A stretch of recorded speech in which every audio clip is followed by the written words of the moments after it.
നന്ദബുദ്ധിപുരം വാഴും മടയ മഹാരാജാവിന്റെ കൊട്ടാരത്തിലേക്ക് അഥവാ റെഡ് സ്ട്രീറ്റിലേക്ക് സ്വാഗതം.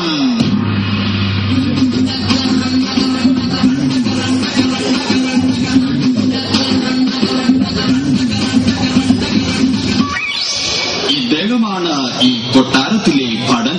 വംശനാശം നേരിട്ടുകൊണ്ടിരിക്കുന്ന ഒരുതരം കൊട്ടാരം ജീവിയാണ് ഇദ്ദേഹം.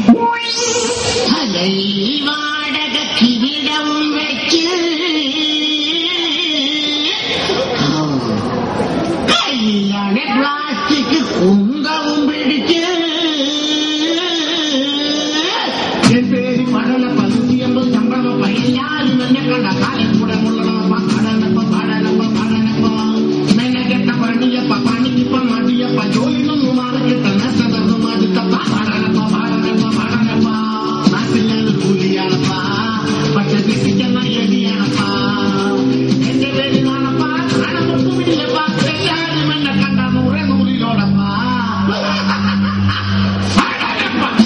പ്രിയമുള്ള പ്രജകളെ, മന്ദബുദ്ധിപുരം രാജ്യസഭാ തെരഞ്ഞെടുപ്പിൽ 1,25,000 വോട്ടുകൾക്ക് നമ്മുടെ രാജാവ് ശ്രീ ശശി മഹാരാജൻ വിജയിച്ച വിവരം അറിയിച്ചുകൊള്ളുന്നു. ആയിരങ്ങളുടെ സ്വീകരണം ഏറ്റുവാങ്ങാൻ ഇന്ന് വൈകിട്ട് അദ്ദേഹത്തെ ടൗൺ ഹാളിൽ പൊതുദർശനത്തിന് വെക്കുന്നതാണ്. ജനങ്ങളുടെ സ്വീകരണങ്ങൾ സ്വന്തം കവിളിലും മുതുകിലും ഏറ്റുവാങ്ങി നിങ്ങളെ നേരിട്ട് കാണുവാൻ അദ്ദേഹം ഇതാ കൊട്ടാരത്തിലേക്ക് എഴുന്നള്ളുന്നു.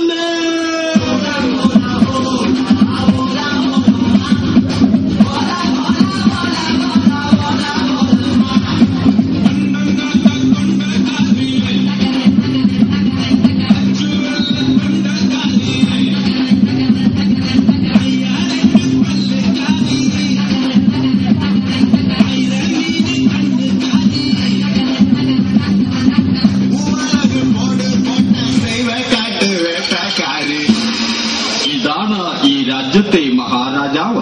അടൻസൊള്ളി പടത്തിന്റെ ആരാധകനായ ഇദ്ദേഹത്തിന്റെ ആരോഗ്യം വളരെ മോശമാണ്.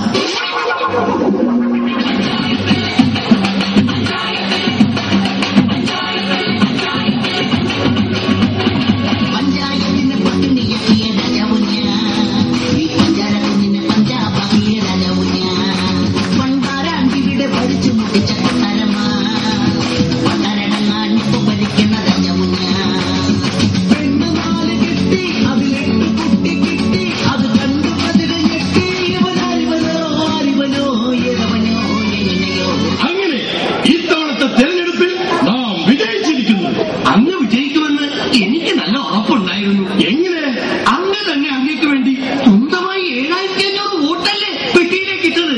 അത് മാത്രമല്ല സ്ഥാനാർത്ഥി തോറ്റത് കൊണ്ട് മാത്രമാണ് അങ്ങ് വിജയിച്ചത്. ഓഹോ, പിന്നെ ഇന്നലെ കൊട്ടാരത്തിന്റെ മട്ടുപ്പാവിൽ എന്തോ വീഴുന്ന ശബ്ദം കേട്ടു. തേങ്ങയാ രാജനോ? അപ്പോൾ ഞാനാരാ? മാങ്ങയോ? കൊട്ടാരത്തിന്റെ മുകളിൽ ഉടക്കാനിട്ടിരുന്ന കുരുമുളക് പറക്കിയോ? പെറുക്കി തമ്പുരാനെ. പെറുക്കി തമ്പുരാനോ?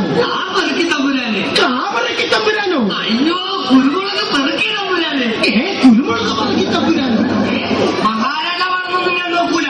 കാലവാരി വേട്ടടിക്കുന്നത് ഈ സോമന്റെ സ്വഭാവം എനിക്ക് അറിയില്ല. അറിയാമെടാ, അറിയാം. എടാ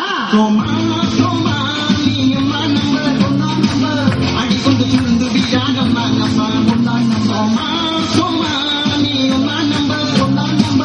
ഇടികൊണ്ടു അങ്ങെങ്കിലും പറഞ്ഞല്ലോ ഞാൻ 1ാം നമ്പറാണെന്ന്. ബാക്കിയുള്ളവരൊക്കെ പറയുന്നതേ ഞാൻ 9ാണ്. എന്താണ്? നാളെ മുതൽ കൊട്ടാരത്തിലെ തോഴിമാർ കുളിക്കുമ്പോൾ അവരുടെ കുളിമുറിയുടെ വാതിൽ തുറന്നിടാൻ പറയണം. അതെന്തിനാ മഹാരാജൻ? പിന്നെ നാം ഒളിഞ്ഞു നോക്കി എന്നാലും പരാതി പറയില്ലല്ലോ. എന്നിട്ട് നമുക്ക് നേരെ നോക്കാം. സമയത്ത് ഈ മഹാരാജന്റെ പിള്ളാരുടെ സ്വഭാവം. അതെ, ചില തെണ്ടി പിള്ളാരുടെ. മഹാരാജൻ ഇന്നലെ ആ ദുർനടത്തിപ്പുകാരി ശാന്തയുടെ വീട്ടിൽ പോലീസ് റെയ്ഡ് നടത്തി. അവളുടെ രഹസ്യക്കാരനെ കയ്യോടെ പൊക്കുകയും ചെയ്തു. ഈശ്വര, മെനഞ്ഞാന്നാവാതിരുന്നത് ഭാഗ്യം. അതെന്താ?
മുറ്റത്തിറങ്ങുമ്പോ ചെരുപ്പ് കാണാനില്ല. എന്നിട്ട് അവിടെ കിടന്ന സകല ചെരുപ്പ് ഞാൻ ഇട്ടു നോക്കി, ഒന്നും പാകാവില്ല. എന്നിട്ട് എന്ത് ചെയ്തു?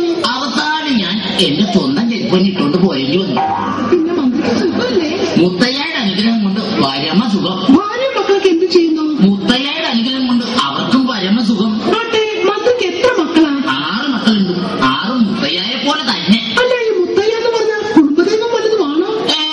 അത് അപ്പുറത്തെ വീട്ടിലൊരു എണ്ണാച്ചിച്ചക്കനല്ലേ. പിന്നെ മകളാണ് കുമാരിയുടെ സംഗീത പഠനം അവിടെ വരെയായി. ശ്രുതി ചേരാത്തത് കൊണ്ട് അവള് നിർത്തി. നിർത്തരുത്. ശ്രുതിയുടെ അച്ഛനുമായിട്ട് നാം സംസാരിക്കാം. അവര് ചേരാതിരിക്കില്ല. പിന്നെ മഹാറാണി, എന്റെ മോള് 10ാം ക്ലാസ് പാസ്സായി. നന്നായി. മോഡറേഷൻ കിട്ടിക്കാണും. മോളുടെ റേഷൻ ഒന്നും കിട്ടിയില്ല, എന്റെ ഭാര്യയുടെ റേഷൻ കിട്ടി.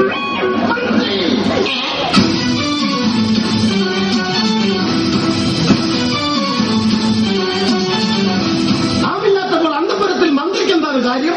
അല്ല, അത് പിന്നെ നമ്മെ കാണണമെങ്കിൽ കൊട്ടാരത്തിന്റെ മട്ടുപാവിൽ വരണം. അങ്ങേ ആർക്ക് കാണണം? പിന്നെ എനിക്കെപ്പോഴും മഹാറാണിയെ കണ്ടാൽ മതി തിരുമനത്തെ. നിന്റെ മുതൽ ആഗ്രഹിക്കരുത് എന്നൊരു ചൊല്ലുണ്ട്. ഉള്ളവന് ഇല്ലാത്തവന് കൊടുക്കണമെന്ന് മറ്റൊരു ചൊല്ലുണ്ട്. നീയും എന്റെ പെമ്പർനോത്തിയുമായി നിന്നപ്പോൾ എനിക്കെന്തോ തോന്നി. ഞാനും അങ്ങയുടെ വെമ്പർമൂത്തിയായിട്ട് നിന്നപ്പോ എനിക്ക് ഏതാണ്ടൊക്കെ തോന്നി. നിങ്ങളിത് വലിയ ടിഷ്യൂ ആക്കി മാറ്റരുത്. റാണിക്കിതൊരു സർപ്രൈസ് ആയിക്കോട്ടെ എന്ന് കരുതിയാണ് നാം മിണ്ടാതിരിക്കുന്നത്. ഞാനിങ്ങനെ കുളിച്ചോണ്ട് നിന്നപ്പോൾ ആരോ വന്ന് എത്തി നോക്കി. ആരെവിടെ? മഹാറാണിയുടെ കുളിമുറിയിൽ എത്തി നോക്കിയവന്റെ തലവെട്ടു. വേണ്ട മഹാരാജൻ, അങ്ങനെ വെട്ടാൻ നിന്നാൽ ഈ രാജ്യത്ത് ആർക്കും തലയുണ്ടാവില്ല. ശരിയാണ് മഹാരാജൻ, ഞാനൊക്കെ തലയില്ലാണ്ടെന്ന മഹാബോറാണെന്നേ. അതെല്ലാം മറന്നേക്കും. മഹാറാണി എങ്ങനെയാണ് കുളിച്ചത്? ഇതയം നല്ലെണ്ണ തേച്ചു, എട്ടിന്റെ സോപ്പ് പുരട്ടി, കൊട്ടാര കുളിക്കടവിൽ കുളിച്ചു. രാജാവേ, രാജാവേ, നല്ലെണ്ണ തേച്ചില്ലല്ലോ, സോപ്പൊന്നും തേച്ചില്ലല്ലോ, അക്കാരെ വൈഫിന്റെ മുമ്പിൽ കുളിച്ചു. അല്ലെങ്കിൽ ഈ മഹാറാണിക്ക് ഒരു ശ്രദ്ധയുമില്ല. ശ്രദ്ധയില്ലാത്ത അങ്ങയ്ക്ക് നമ്മുടെ മകൾ കെട്ടുപ്രായം തിരിഞ്ഞ് നിൽക്കാൻ തുടങ്ങിയിട്ട് അങ്ങയ്ക്ക് വല്ല ചിന്തയുമുണ്ടോ? മഹാരാജാവിന് ചിന്തയില്ലെങ്കിൽ എന്താ? ഈ നാട്ടിലെ സകല ചെറുപ്പക്കാർക്കും ഈ ഒരു ഒറ്റ ചിന്തയുള്ളൂ. മഹാറാണി, നാം നമ്മുടെ പുത്രിയുടെ കല്യാണം നടത്താൻ തീരുമാനിച്ചിരിക്കുന്നു. എന്നാ ഞാൻ കല്യാണം കലക്കും. അയ്യോ, തെണ്ടി, നീ നമ്മുടെ പുത്രിയുടെ കല്യാണം കലക്കുമല്ലേ? അതെന്റെ മഹാരാജൻ, കല്യാണം ഞാൻ അടിച്ചു പൊളിക്കുന്ന പറഞ്ഞത്. അയ്യോ, വൃത്തികെട്ടവനെ, നീ നമ്മുടെ പുത്രിയുടെ കല്യാണം അടിച്ചു പൊളിക്കുമല്ലേ? അതല്ലേ മഹാരാജൻ. പിന്നെ ഈ കല്യാണം ഞാൻ മതിയായി. പിന്നെ മഹാറാണി, നമ്മുടെ പുത്രിയുടെ കല്യാണം ഒരു സ്വയംവരമായി നടത്താൻ നാം തീരുമാനിച്ചിരിക്കുന്നു. ആണോ? എങ്കിൽ ആരാ വരൻ? ആര് വരാൻ? വിളിക്കുന്നവരൊക്കെ വരും. അത്